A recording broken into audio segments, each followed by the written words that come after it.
Question de Steve. Il nous parle de taxer les plus-values latentes. Alors quel est l'intérêt de conserver un PEA?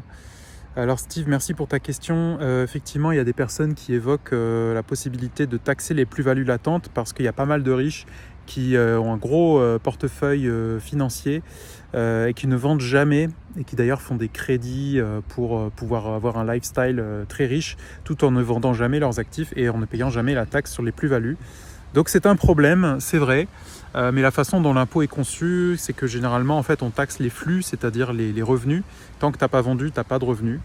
Alors il y a aussi d'autres taxes qui existent, hein. Tu as les taxes sur le patrimoine qui existent plus ou moins en France, ça existait avec l'ISF, ça existe encore un peu aujourd'hui avec l'IFI, ça existera sans doute encore demain.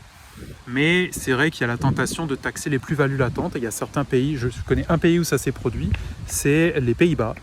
Ils sont en train actuellement de taxer les plus-values latentes selon des modalités un petit peu complexes que je ne connais pas, mais ça existe. Donc c'est possible que ce soit mis en place en France. Cependant, tu auras le temps de voir les choses venir. Si jamais ça devait se produire, on t'en parlera un petit peu à l'avance. Et même l'année où ça se produit, effectivement, tu seras peut-être taxé. Tu pourras prendre la décision de fermer ton PEA si tu estimes que c'est utile. Vers quelle enveloppe, on ne sait pas encore, bien sûr. Donc bref, ne prends pas de décision trop anticipé, tu sais pas du tout à quelle sauce tu seras mangé, donc attends d'en savoir un petit peu plus avant de prendre ce type de décision extrême.